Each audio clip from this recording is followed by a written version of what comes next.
Should you allow gardens to be planted at your rental property? Today on the Landlord Coach Daily show, let's get it going. 5, 4, 3, 2, 1, 0, ignition, liftoff.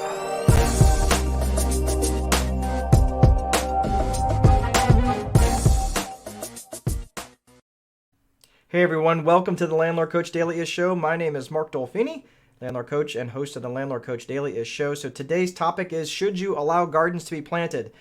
Well, let me go ahead and address the 800-pound gorilla in the room before we talk about that topic. Yes, I'm wearing a sweatshirt.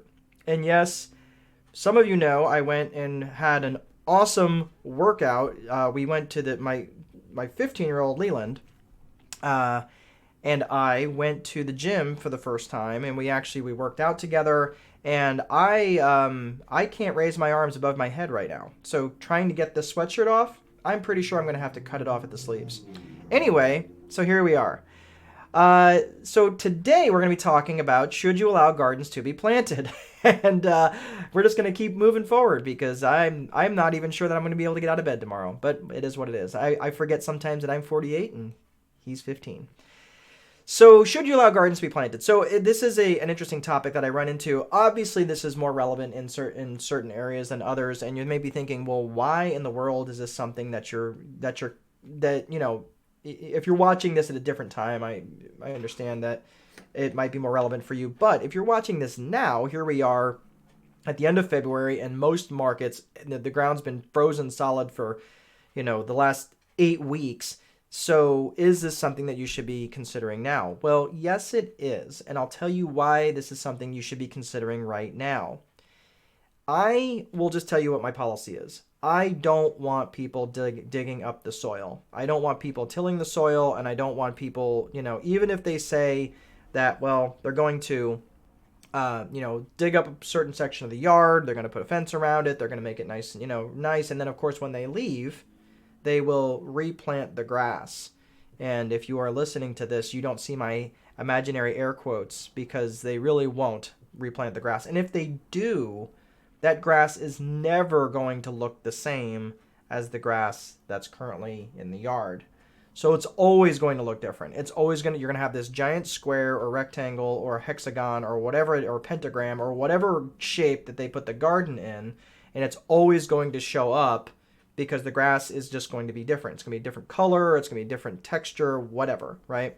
So I don't allow that. I don't want that to happen. And the other reason why, because the practical reason, let's just assume that did happen and they planted the grass and everything else. You're always going to have the grass that's looking different.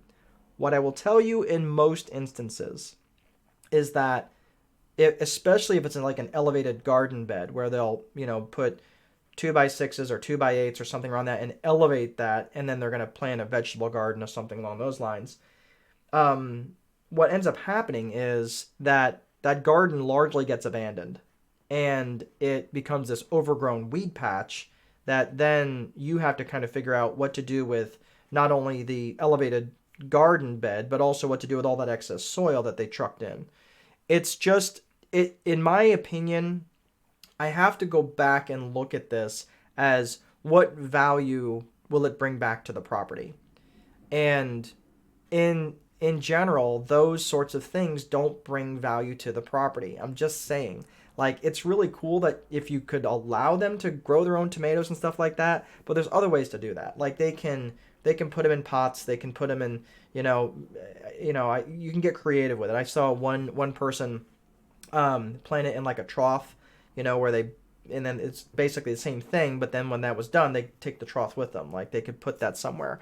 I don't know. I just think that I don't think the juice is worth the squeeze on that. That's why I generally don't allow gardens to be planted. So why am I bringing this up? Getting back to my original point, why am I bringing this up at the end of February? Because right now you should be hot and heavy in lease renewal mode. Right? For those of you who know my day 245 checklist, I want to start the renewal process 120 days prior to the expiration of the lease, right? So part of that, you should be having those conversations right now about, about whether they're going to renew or not. And if they're not, and if you don't have a provision in the lease that basically disallows gardens, this is something you should write in, because I generally do not like this sort of thing to happen, because I don't want the damage to occur on the property. It's too hard to fix. It's too hard to correct.